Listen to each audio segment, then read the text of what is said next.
This video is for something really strange I found on the Apple website.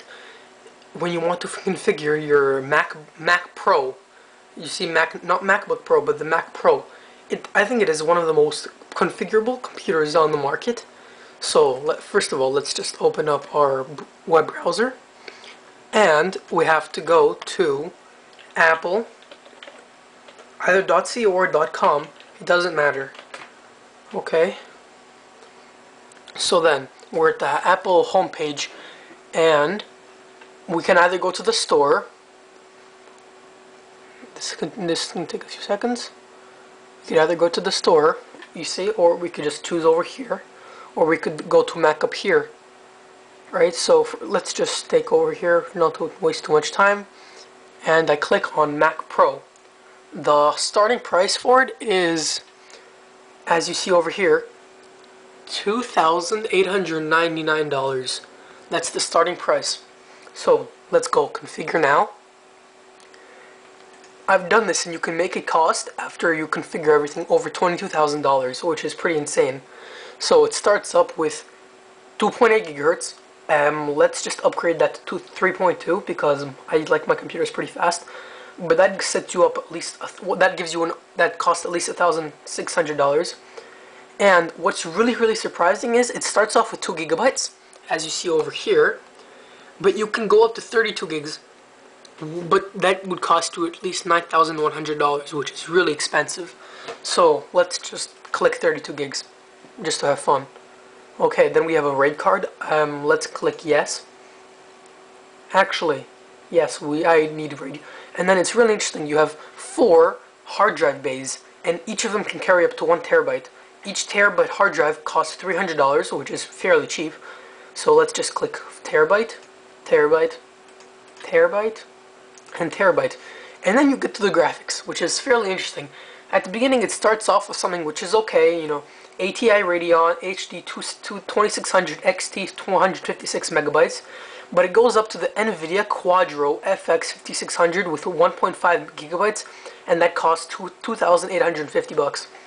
But also under that one is NVIDIA GeForce 8800 GT with 512 megabytes, but that's only $150. So let's pick the Quadro because I want to show you guys how expensive it can become. And let's take the 16 times Super Drive, which costs $100. And it's also fairly interesting how you can buy 2 displays, not just one. You see, Apple Display and Apple Display.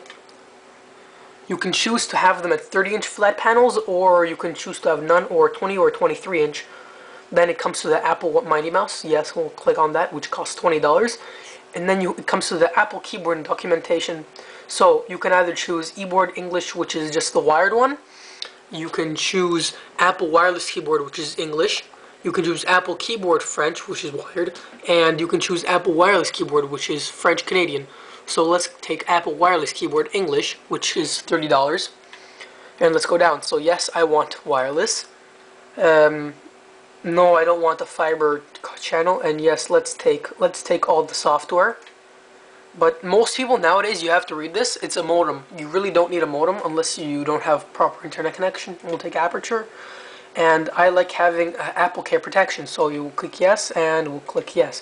But we will not buy the MobileMe or Exan, because Exan is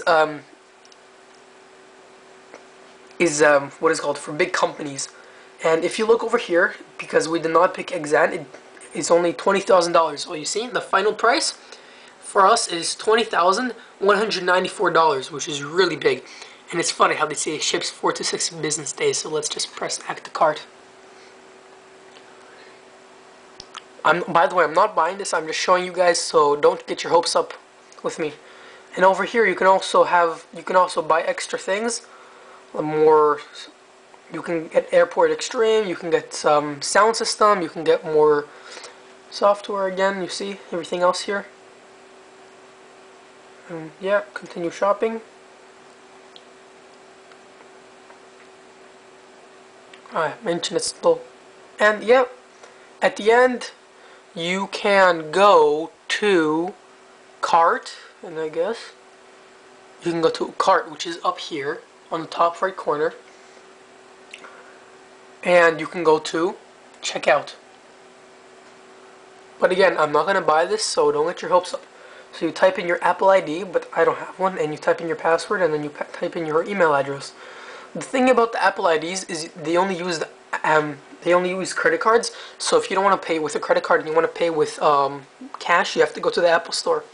So be sure to watch my next video. It will be the review for the HTC P4000. I hope this was interesting for you. Bye.